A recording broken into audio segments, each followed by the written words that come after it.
Hey everyone, we're going to be starting our 1-point perspective project. So let's start with the basics before we get into what the project is going to be involved, the specifics of the project. Today I'm just expecting you guys to watch this video and to follow along in your sketchbook. So you need to have your sketchbook and a pencil and some sort of a straight edge or a ruler. So here I have my piece of paper that is a little bit heavy, like cardstock, and I cut it, and so this is going to be my straight edge for the demonstration.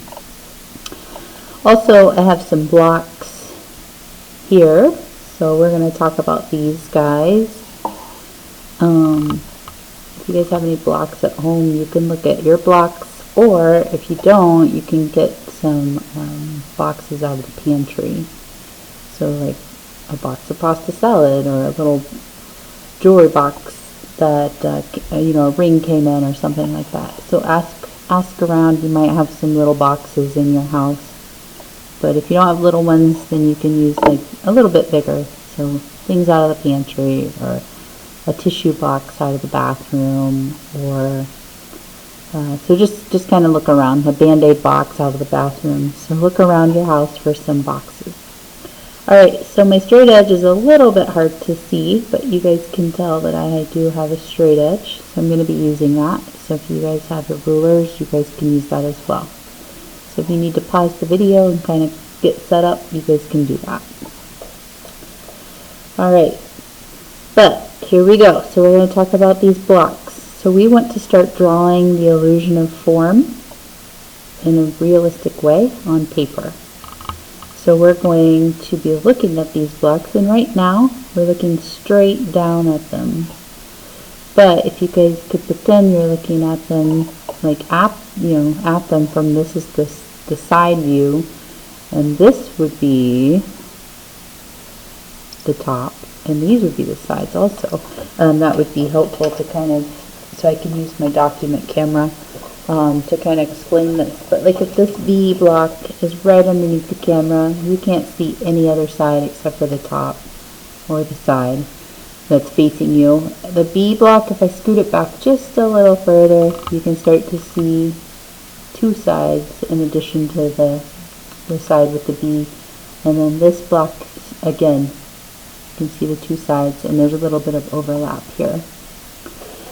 So let's talk about how to draw these guys. So we know that we could start with just a simple square. So I'm going to move these kind of off to the side here.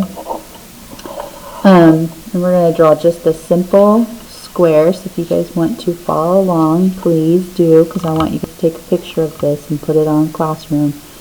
So draw a square, and you can use your straight edge. And I'm just going to draw a bunch of squares all over the paper. Probably about,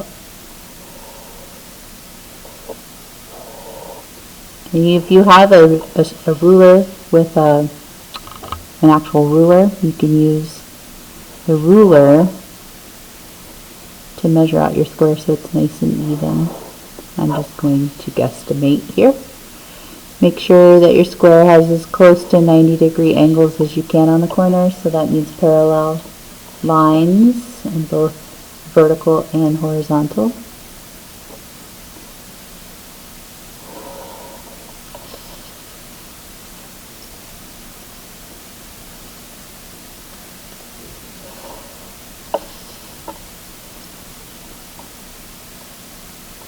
So I'm just eyeballing my verticals and parallels. This one's going to be a little bit more of a rectangle, which is fine. You don't have to have them all perfectly square. And then I'll put one over here on the left side of the paper.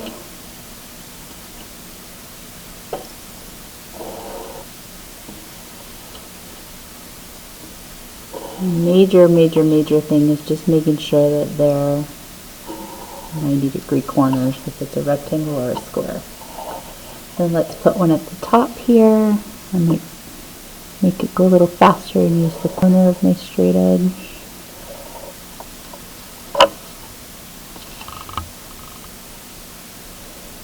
So the advantage of using that ruler or straight edge is just to keep your lines nice and straight.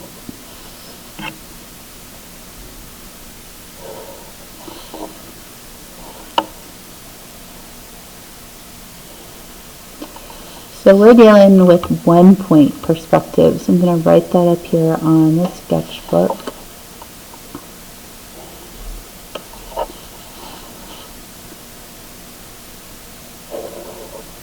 I ended up with 5 squares, so you guys should have 5 squares in your picture of your final thing that you follow along with me. You should have one too. So let's label this sketchbook page 1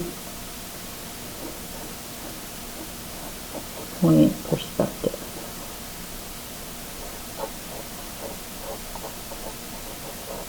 And then you guys can write the date. So today's date for you guys, because I'm recording this early, but write today's date also. Alright, so 1 point perspective, we're dealing with 1 vanishing point. So I could put a vanishing point anywhere on this paper, but I'd only want 1. So if I choose to put it over here, I don't want another point anywhere. If I choose to put it up here, I don't want another vanishing point. If I put it here, I don't want another vanishing point anywhere else.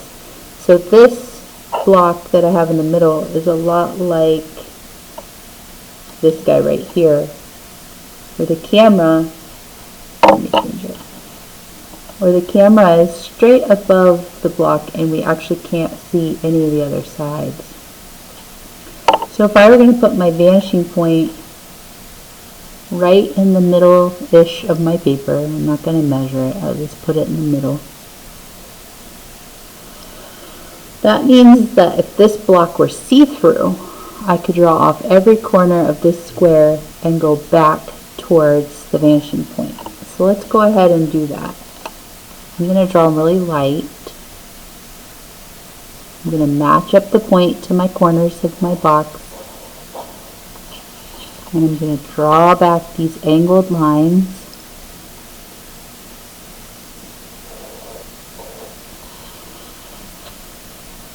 Towards the vanishing point.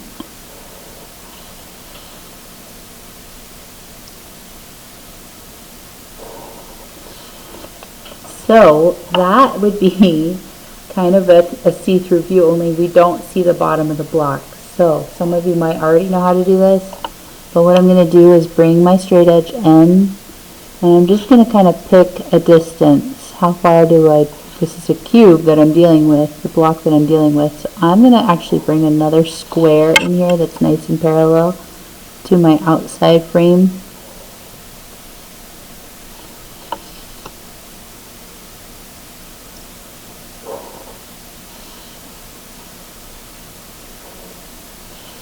And matched somewhat, but not perfect. But you get the drift. I'll kind of make that a little better. Okay, so then if I erase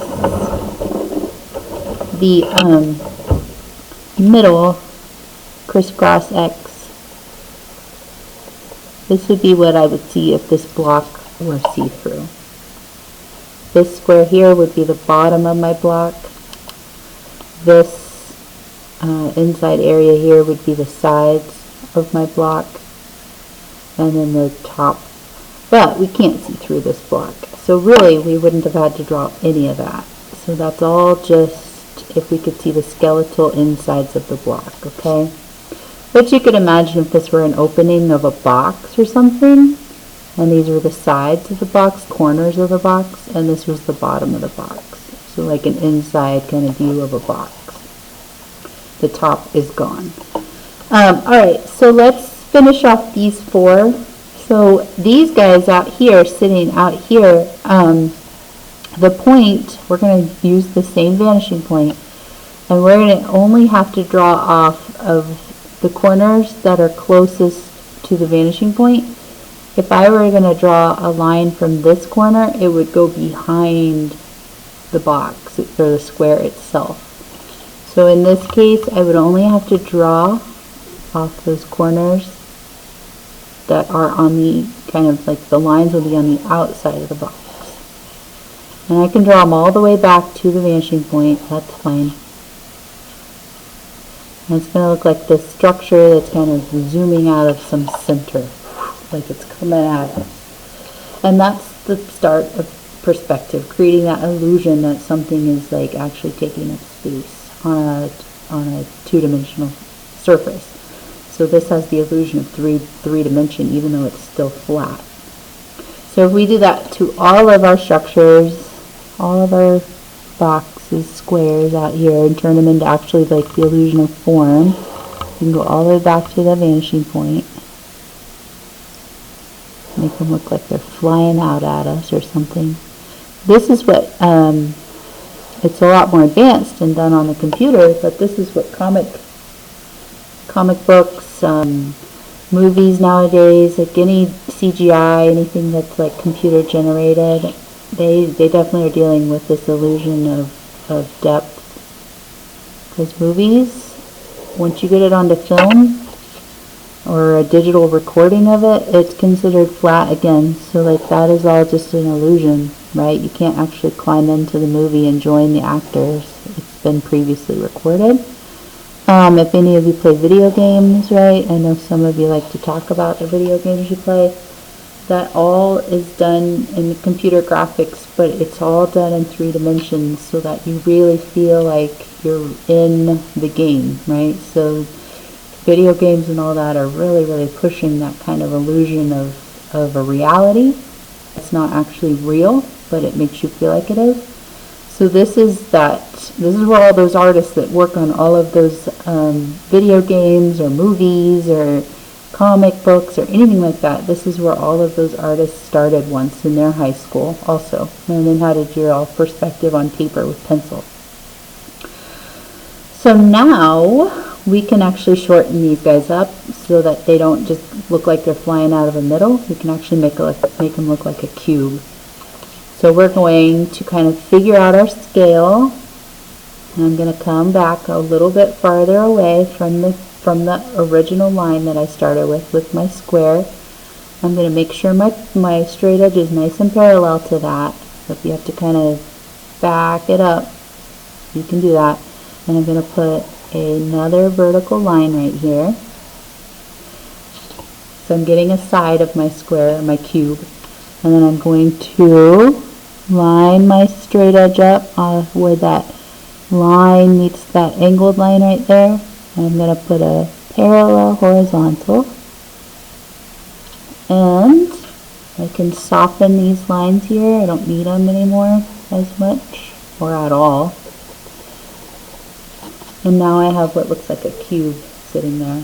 So I can do that to all of these. Again, parallel. I want to make my straight edge nice and parallel to this original line that I started with my rectangle here. Oops, keep my straight edge down. Then come up to the top. Make sure I'm parallel to that top line. Put in a horizontal. And there I have a rectangular prism.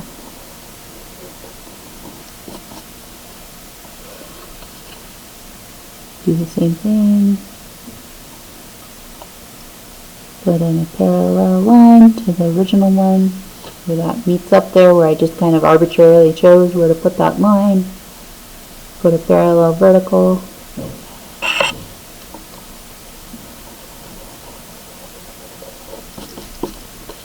And do the same with this guy over here.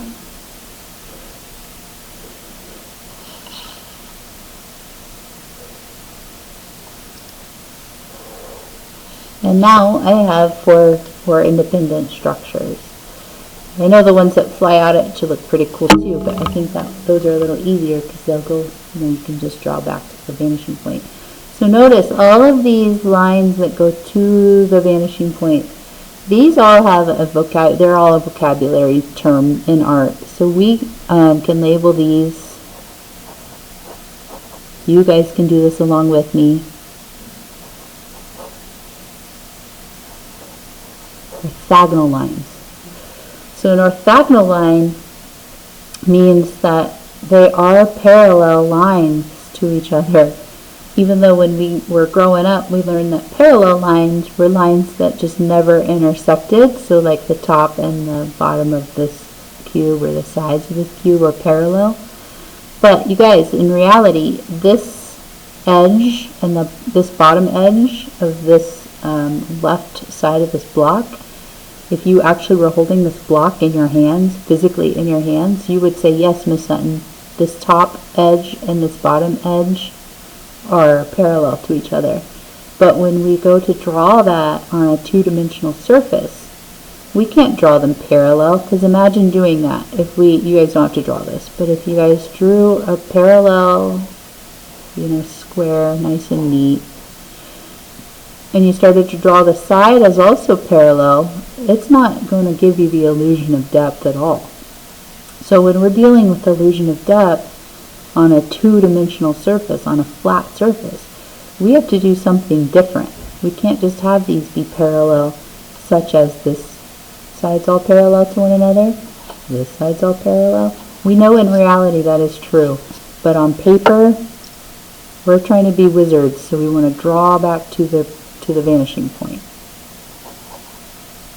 We want to slice this off, and erase that off, kind of tidy that up, and then we're starting to deal with that recession of space.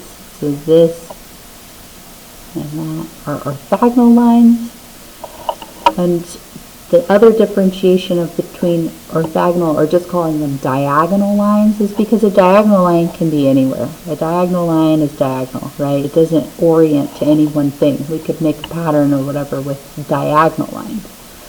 But orthogonal lines always get pulled to a vanishing point. So they are diagonal, yes they are, but we take it a step further in math terms, because they are diagonal lines that go to a vanishing point, which defines them as orthogonal. Also, in reality, they are parallel to one another, but we can't draw them parallel to one another. Okay, so if this were, let's say that these were some buildings on a road, and maybe I wanted to draw more buildings, and I don't know why we have floating buildings, but maybe we'll just use this as a road. So if I put like a little, faded out, far away, little kind of, and then out as we get farther or closer to me, I start to be a little bit more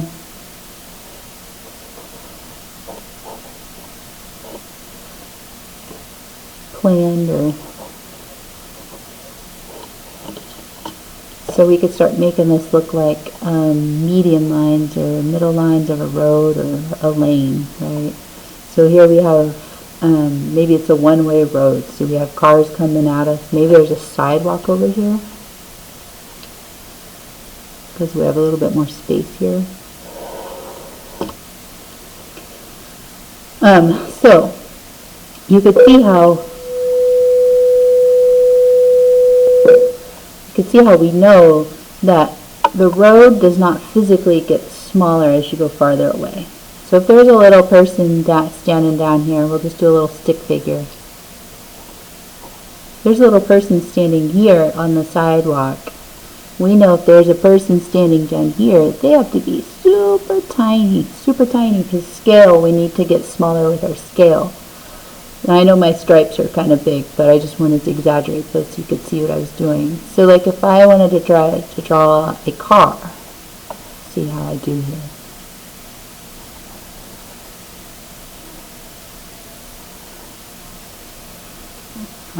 So a little car, maybe it's like a sports car. It's kind of looking a little sporty, but anyway. And again, I'll draw back towards the vanishing point. Probably have a tire hanging down here. It didn't give me much of a windshield, but anyway. Alright, it's not a very good drawing of a car,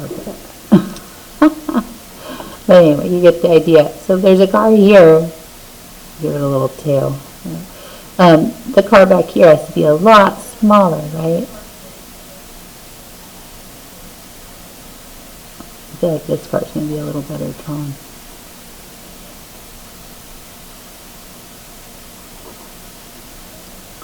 There we go. Maybe I'll make it a pickup truck. Okay.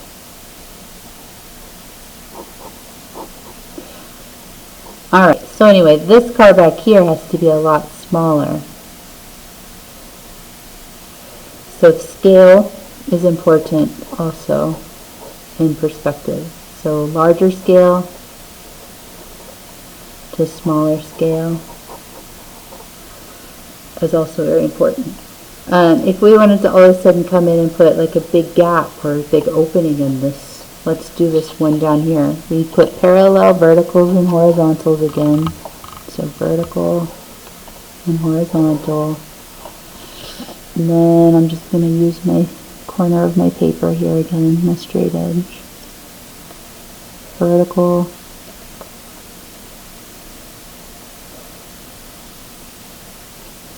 Parallel, horizontal. I would have to start, I'd have to show the inside space here. Because if I want to make this like a gap or an opening, so you can see this could get complicated.